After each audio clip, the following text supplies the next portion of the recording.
know, shout out flannels, can't complain. Sorted me out, off-white fit, Balenciaga shoes. You know how we do. Feel good, look good, fight good. You seem very calm.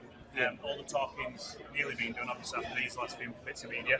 What's your mindset like for this fight in comparison to the first one? I just know the work's been done. I know I've not cut any corners. I know I've ticked every box, and I think when you know that, you feel good and you'll look good in the ring. You mentioned they're cutting corners. Have you learned from the first fight then? Were the corners cut in the preparation to the first one? Was it a mindset thing of, you know what, I'm just going to take this guy out, I don't need to do certain things? Talk to me a little bit about it. Yeah, I just have to cut the Krispy Kremes out, you know. Too many Krispy Kremes, Five Guys, Buenos. I still like the odd Bueno shake, but little things like that, you know. I'm just taking it more serious, being an athlete, and I'm starting to pay the right people on board now. Can I just ask you, everyone was talking about this contract thing in the build-up. I know you weren't paid, or maybe you did pay attention to it or not, but when you got the contract to sign, was your contract for 10 rounds or was yours for 12? What was it at your end? Well, firstly, everyone's going to get on my lawyer now. I've got one of the greatest lawyers in the game, Moet. And Moet, what he does, he talks me through the contract, talks me head to toe to it. 10 rounds, what money I'm getting. You probably push to get a little bit more. I was like, you know.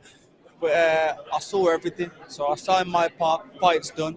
And when all this rubbish comes out about 12, this and that, that's nothing to do with me. But at the end of the day, in the gym, you prepare for 12 rounds anyway. I always like to do that. But like I said on the stage, who knows the way things are going? It's going to be a 6-rounder. You know what I mean? Ben, your confidence is the same as last time, and like you mentioned, you admitted that you did cut corners last time. Are you not underestimating Liam this time, and has he earned your respect as a fighter? Because during the face-off, your energy was the same as the first time. You were very, very confident. Some people would say cocky. Yeah, that's one thing. It's like, I wouldn't say I cut corners. If anything, I overdid it sometimes. Like, I was running my own camp, so I was doing 3 sessions a day. When I was supposed to be resting, I'll still be training. Where Andy Lee, he's been there and done it. He was a world champion. He's got fighters that are at the top level. So if he tells you to rest, you're resting. If he tells you to graft, you're grafting. And that's what I needed. Then not only that, little things. I brought a nutritionist in. So like I said, he's cut those Krispy Kremes out. He's cut the bacon sandwiches out. Little things like that. And I think the level I'm at now, you need that level of people. So that's when you're going to show when you perform. Obviously, you're very self-assured inside and outside the ring. You style on people inside the ring and outside the ring, you clearly do as well.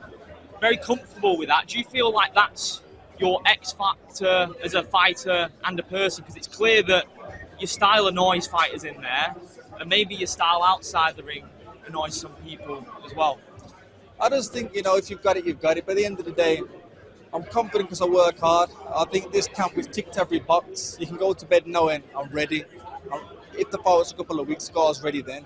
So for me, it's just count down the days.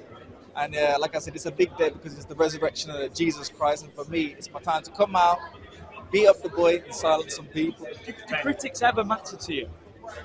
No, critics don't matter because, you know, every walk of life you get critics. For me, like I said, Jesus went through a lot more than I had to. And at the end of the day, they're only talking because I am that guy. Ben, is this about proving something to yourself rather than other people? Don't get me wrong, you mentioned their critics. You received a lot of stick after the last fight. You were labelled a quitter. You're labelled everything. Is this more of a thing of, look, when I get this win, this is all about me rather than proving you wrong? Because you believe you are that guy. Yeah, of course. Like I said, if I go out there and stop him in the first round, people are going to still have a lot to say. So for me, it's go there, win, and just let him talk at the end of the day. He's a celebrity now. He's doing all his little podcasts now. And fair play to him. You deserve that spotlight. But when I beat him, I hope you guys go and interview him after as well. How has Andy Lee changed your style? Truthfully, like I said, I don't want to give away too much. We've not changed it crazily. He was under the tutelage of Kronk himself. If you saw my first part of my career, I was with Sugar Hill, who was a Kronk fighter. So we sing up the same hymn sheet. I say the main thing is that guidance, that structure. You're walking and this is what you're doing today. Where before, I'll do my own thing. So I think that's the main thing he's changed. He's a great person. The Kronk style is those tall fighters and you can really punch. Has he maybe worked on you sitting down in shots a bit more, hurting your opponent?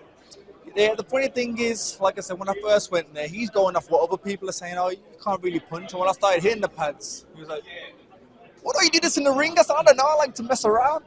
So, that opened up his eyes. And when he started seeing the power there, we've been working on a few things, but we'll see. How excited are you to have Hamza in the gym with you as well? Obviously, super middleweight now, just a weight below you. Yeah, it's good sparring, isn't it?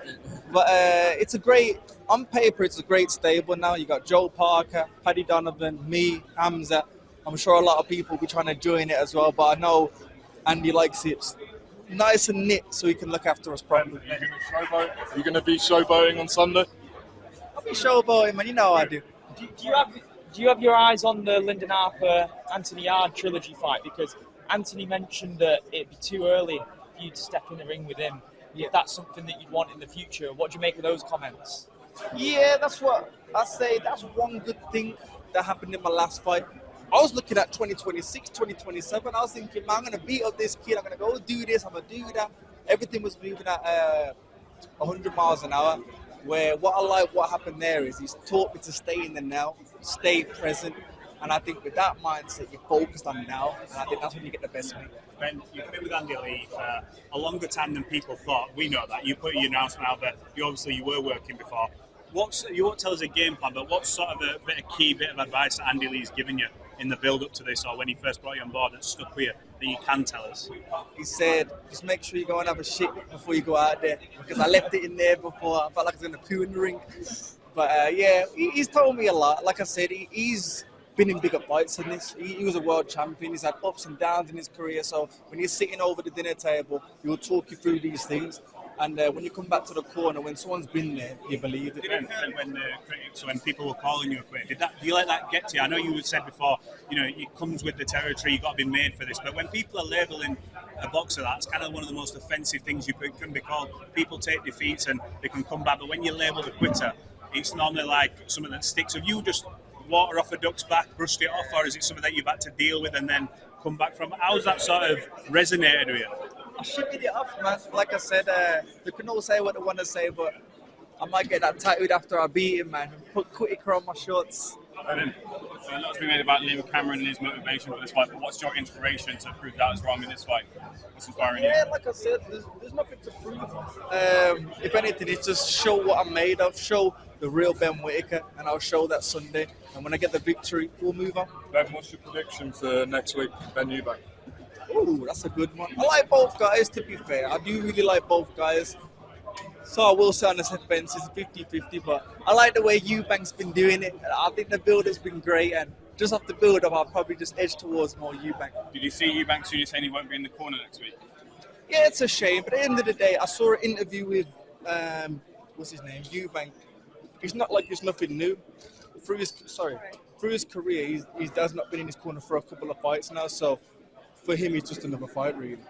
Is this the first time you've been talked about as having potentially real pressure? Because it's do or die for you at this point in your career. You can't really can't afford to lose, and you ideally would want a big knockout, wouldn't you? You've got that pressure on yourself to perform, not just win, but win very convincingly, get a highlight reel knockout.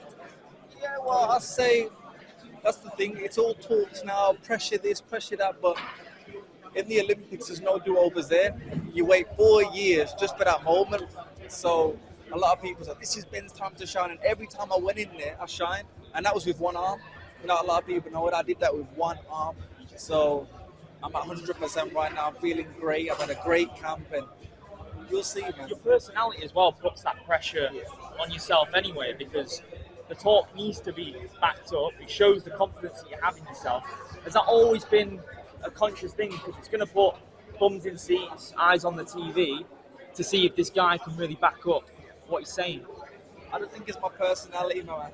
My mum always said you'll be a star, and that's the way I was brought up, But like I said, I've got two sides to me. I'm a humble guy as well. My dad worked 2 jobs, mum worked 2 jobs. I know what's right from wrong. But when the cameras are on, you always want to be a person who nods and smiles, so you want to stir up some stuff. Sadly, I'm a person that likes to stir up some stuff. Ben, what did you make of when he was saying, you should have accepted the 12 rounds? Like, were you offered that? Were you involved? He don't want no 12 rounds. He just wanted more money, and we know that. Like I said, my contract said 10. I don't know what his said. If he wants to give me some more money to do the 12, that's fine, but just tell him to just take his little money, take his 10 rounds, and shush his mouth. One What do more you question. think? What do you think is the biggest thing we're going to see that's going to be different from you on Saturday? Firstly, the shorts. You know what I mean? The ring walk as well. Make sure you watch out for them. I can't tell you that, Give me a but clue. ooh, nah, I can't give you no clue. But yeah, it's just gonna be a great event. Like I said, just from the bottom table as well. It's funny, like Bradley Goldsmith. I used to spar him when I was a kid. I know Elliot Whale through the England setup. I sparred Tyler Denny loads. People like Sam Egerton, I used to spar him. I used to watch his fights. Now I'm the headline. It's weird how things turn around. So, Fraser Clark, we used to share a room together in the Olympics. So for me, it's a great position to be in. So I'm excited. No bra thrown at you today. So, yeah, No bra thrown at you today. that was a bit wild. That was. I mean, my missus is here with her knuckles ready. So you know what I mean. Appreciate it. Thank you.